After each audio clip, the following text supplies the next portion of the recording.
Assalamualaikum warahmatullahi wabarakatuh. Perkenalkan, nama saya Nadia Nur Abida dengan NIM G00252006 dari kelompok B7. Jadi di sini saya akan menjelaskan tentang anatomi organ genitalia dan uropoetika. Jadi kita lanjut ke laporan 1 yang dimana ada soal. Saat menjadi panitia lomba lari 17-an, Dapri melihat salah satu peserta laki-laki yang mengeluh nyeri hebat pada daerah skrotum setelah terjatuh. Terus di sisi lain, ada juga peserta lain yang sudah lama mengeluh benjolan di skrotum yang terasa seperti sekumpulan cacing. Lalu ada seorang bapak yang sering bolak-balik ke toilet karena sulit BAK. Nah, di sini ada 3 pertanyaan yang dimana yang pertama ada jelaskan anatomi penis, skrotum, dan testis. Terus yang kedua ada yang namanya jelaskan jalur perjalanan sperma dan testis hingga keluar melalui ostium uretra externum. Selanjutnya yang ketiga itu ada jelaskan kemungkinan perbedaan anatomi dan klinis dari keluhan pada skenario tersebut, terutama yang mengarah ke tersiotestis, varikokel, dan pembesaran prostat. Kita lanjut untuk ke jawaban yang nomor 1 dulu.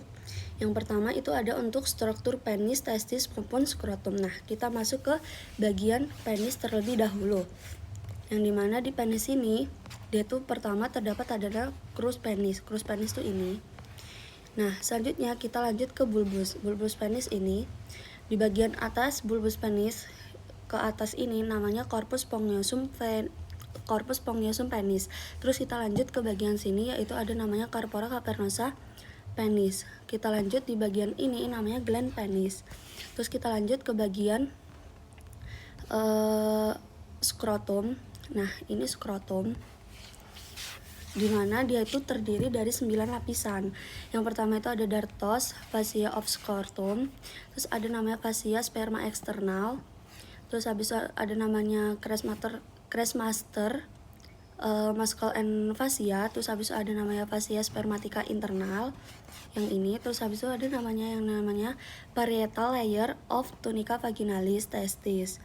Terus kita lanjut ke yang epididymis, terus ada yang namanya juga tunica vaginalis testis, dan yang terakhir ada skin of scrotum. Terus kita lanjut ke bagian ke testisnya. Ini ada gambar testis yang dimana di testis ini ada bagian-bagian. Yang pertama ada vas deferens, yang ada bagian badannya, terus ada namanya head of epididymis, terus ini nama adanya tubulus seminiferus. Terus kita lanjut yang di sebelah sini, ini ada yang namanya mediastinum testis, terus ada namanya tunica vaginalis, tunica albugenia, ada namanya epididymis, vas deferens, sama spermatica cord. Nah, kita lanjut ke jawaban kedua, yang dimana kedua ini kan perjalanan sperma. Nah, di perjalanan sperma yang pertama ada alur produksi hingga ejakulasi sperma. Di pertama ini ada yang namanya sperma. Ini sperma yang berkembang sebagai sel-sel bulat kecil di dalam tubulus seminiferus testis.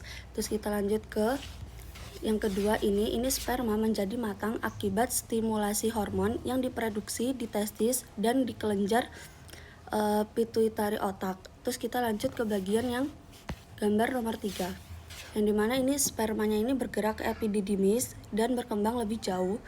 Terus kita masuk yang ke bagian 4, yang dimana nanti sperma ini bergerak ke vas deferens.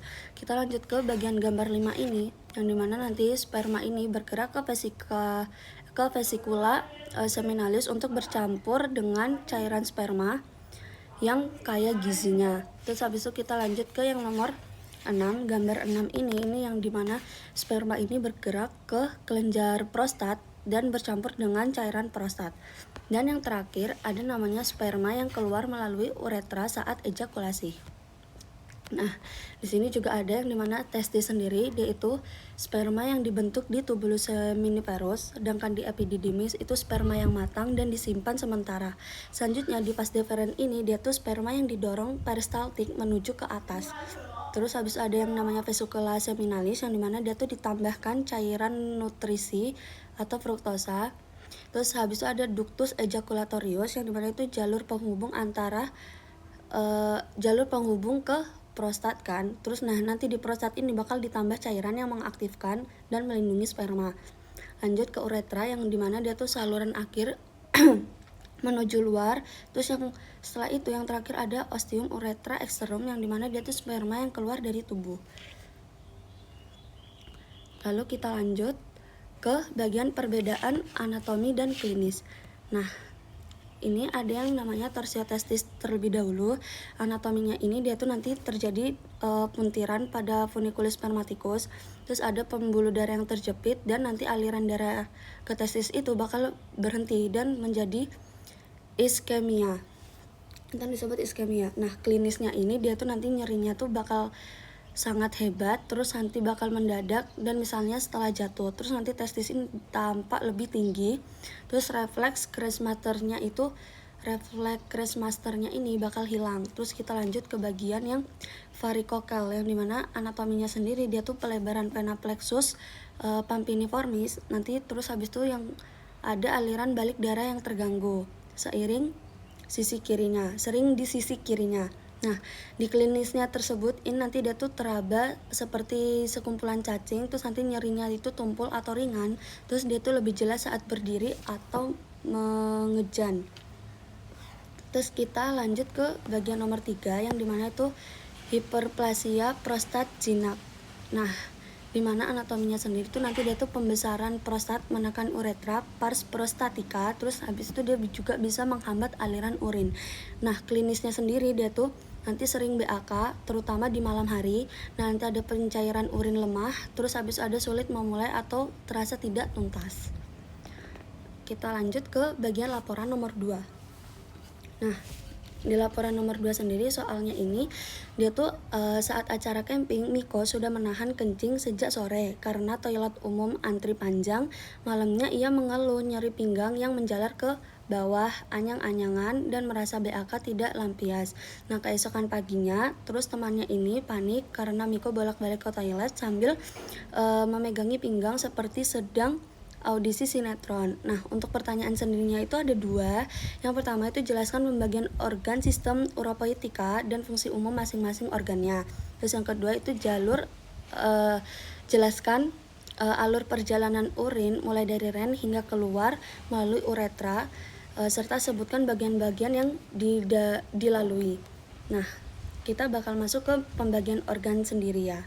Di organnya sendiri itu dia tuh terdapat apa aja.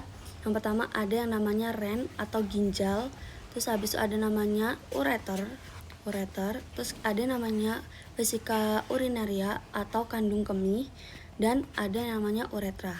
Nah, untuk fungsi-fungsinya sendiri di bagian ren nanti dia tuh untuk menyaring darah atau membuang zat sisa racun dari racun urea atau lainnya.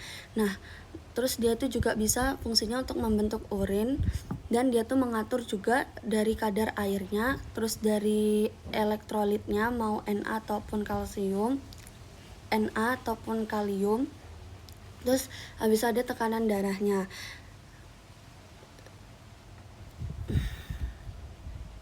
Selanjutnya ada namanya ureter yang dimana ureter sendiri itu dia tuh saluran dari ginjal ke kandung kemih yang dimana fungsinya sendiri untuk mengalirkan urin dari ginjal ke vesika urinaria. Nah, gerakannya itu pakai kontraksi kan. Terus yang ketiga itu ada namanya vesika urinaria atau kandung kemih yang dimana dia tuh tempat penampungan urin. Fungsinya sendiri untuk menyimpan urin sementara, bisa mengembang saat penuh.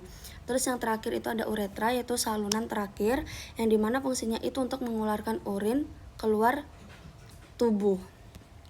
Selanjutnya kita masuk ke bagian alur perjalanan urin. Nah, di sini ada ginjal yang dimana nanti dari ginjal ini urin itu mulai terbentuk di bagian kecil ginjal yang disebut glomerulus. Glomerulus kan itu buat menyaring darah kan. Nah, tubulus itu untuk mengatur lagi isi urinnya. Nah, hasil akhirnya dia bakal menjadi urin. Terus nanti bakal masuk ke pelvis renalis. Ini masuk ke pelvis renalis. Karena kan setelah jadi urin dia bakal masuk ke calyx, terus lalu ke pelvis renalis atau rongga ginjal. Terus dia turun melewati ureter yang dimana nanti urin bakal mengalir dari ginjal ke kandung kemih terus pakai gerakan otomatis peristaltik. Setelah itu dari ureter nanti dia bakal disimpang di kandung kemih atau di vesika urinaria. Nanti urin itu bakal ditampung, terus nanti kalau penuh nanti dia tuh bakal merasakan ingin mengeluarkan urin. Nah terus nanti yang nomor kelima itu adalah lewat uretra, yang dimana nanti uretra ini di otot kandung kemih nanti kalau kontraksi sfinkternya ini bakal terbuka, terus nanti dia bakal mengeluarkan urinnya. Kita lanjut untuk ke laporan 3, yaitu laporan terakhir, yang dimana soalnya sendiri itu di ruang bersalin ada seorang ibu sedang dalam proses persalinan. Nah bidan menilai penurunan kepala janin dengan bidan Hodge, memperhatikan bentuk pelvis, lalu mempertimbangkan tindakan epistomi agar robekan perineum itu tidak meluas. Nah, untuk pertanyaan sendiri terbagi menjadi 2 kan. Nah, yang pertama itu ada jelaskan dasar pelvis dan perineum, termasuk diafragma pelvis, membrana perinei, spatium perinei profundum, serta pembagian regio urogenital dan regio analis. Yang kedua yaitu jelaskan hubungan anatomi pelvis dengan kondisi klinis skenario, terutama mengenai perbedaan pelvis pria dan wanita, bidang Hodge dan episitomi.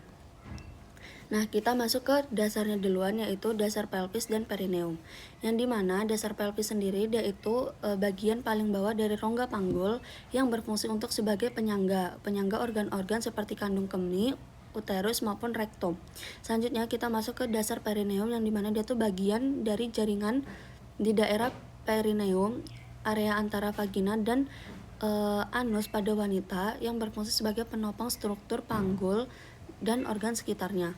Lalu kita masuk ke komponennya, yang dimana itu ada komponen utamanya itu ada diafragma pelvis. Dia tersusun dari otot levator ani, pubococcygeus, iliococcygeus, dan coccygeus. Terus fungsinya itu untuk menopang organ dalam pelvis, untuk menjaga kontinensia dari menahan BAK maupun BAB, terus habis itu dia tuh berperan juga untuk saat persalinan nanti untuk menahan dan mengarahkan kepala janinnya. Setelah itu kita lanjut ke perineum, yang dimana perineum ini adalah daerah di bagian bawah diafragma pelvis, yang dimana nanti antara paha kanan dan paha kiri. Nah batas-batasnya itu yang untuk di bagian anteriornya itu nanti ada simfisis pubis, terus di bagian posterior itu ada namanya tulang coccygeus, terus habis itu di bagian lateral atau samping itu ada namanya tuber istiadicum. Nah terus yang nomor 3 ini tuh ada yang namanya regio urogenital, yang dimana dia tuh bagian depan perineum. Nah isi-isinya sendiri itu terdapat ada urea, vagina pada wanita, sama otot-otot yang perineum. Nah strukturnya ini terdapat adanya membran perinei, terus ada namanya lapisan jaringan fibrosa yang kuat, terus habis itu ada namanya menjadi dasar dari organ urogenital dan tempat melekatnya otot-otot perineum. Nah terus di bagian nomor 4 ini ada namanya spatium perinei profundum, yang dimana dia tuh letaknya di antara anterior maupun posterior. Nah di anterior sendiri dia tuh antara diafragma pelvis, sedangkan di bagian inferior nih. Terus kita lanjut ke nomor 4 yaitu spatium perinei profundum, yang dimana letaknya itu di antara inferior maupun anterior. Anterior. Selanjutnya kita lanjut ke yang nomor 4 yaitu spatium perinei profundum, yang dimana letaknya itu di antara atas, yang dimana yang di bagian atas sendiri itu di antara diafragma pelvis, sedangkan di bagian bawah sendiri itu di antara membran perinei. Isinya itu untuk apa aja? Untuk otot perineal, misalnya seperti sphincter uretra, terus habis itu dia tuh untuk pembuluh darah dan saraf dan bagian uretra. Nah fungsinya untuk apa saja? Dia tuh untuk membantu kontrol buangnya air kecil dan menyokong struktur urogenital. Nah terus yang terakhir sendiri ini ada namanya regio analis, yang dimana dia itu bagian belakang perineum. Nah, isinya itu untuk apa aja? Untuk anus, kanalis analis, terus ada namanya otot sphincter ani, dia tuh ada internal maupun eksternal. Nah, fungsinya sendiri untuk mengontrol proses defekasi BAB. Kita lanjut ke bagian perbedaan pelvis pria. Nah, ini untuk bagian wanita dan ini untuk bagian pria. Di bagian wanita sendiri dia tuh ada apertura pelvis superior melingkar. Nah, sedangkan di bagian pria dia itu kan apertura pelvis superior itu berbentuk jantung kan, seperti jantung. Nah, dia juga ada penonjolan pemontorium yang jelas. Terus habis itu ada penonjolan spina istiadica yang mengarah ke medial. Nah, kita lanjut untuk perbedaannya ada apa aja. Jadi di aditus pelvis yang di wanita sendiri itu bakal membentuk bulat, sedangkan pria seperti jantung. Terus di exitus pelvis di wanita sendiri luas, sedangkan di pria itu sempit. Nah, di osakrumnya sendiri di bagian wanita dia tuh pendek, luas, terus habis itu kurang melengkung, sedangkan di bagian pria dia tuh bakal panjang, sempit, dan melengkung ke depan. Selanjutnya itu ada namanya os coccygeus yang dimana dia tuh nanti di wanita sendiri lentur, yang di pria sendiri itu agak kuat. Nah, untuk os iliumnya sendiri nanti di bagian wanita miring ke lateral, sedangkan pria itu bakal lebih tegak. Ada nama selanjutnya ada sapitas pelvicus yang dimana dia itu di wanita dangkal dan luas, sedangkan di pria dia itu dalam sempit. Nah, di tulang pelvis sendiri, di tulang pelvis nanti di wanita itu dia tuh bakalan tipis dan tidak kuat, sedangkan di pria itu bakal tebal dan kuat. Nah, di arcus pubis nanti di wanita itu bakal membulat, sedangkan di bagian pria itu bakal sempit. Terus kita masuk ke foramen obturatum yang dimana nanti di wanita sendiri itu triangular yang kecil dan di pria triangular yang lebar. Kita lanjut ke acetabulum yang dimana wanita kecil dan yang pria sendiri itu luas. Terus habis itu kita masuk di incisura istiadica. Nah, yang dimana nanti wanita itu bakal luas ataupun dangkal, sedangkan di pria itu bakal sempit dan dalam. Terus kita masuk ke spina istiadica yang dimana dia tuh di wanita nanti tidak bakal menonjol, sedangkan di pria tuh bakal menonjol. Kita lanjut ke bagian bidang Hodge. Di bidang Hodge ini ada namanya bidang Hodge 1, 2, 3 maupun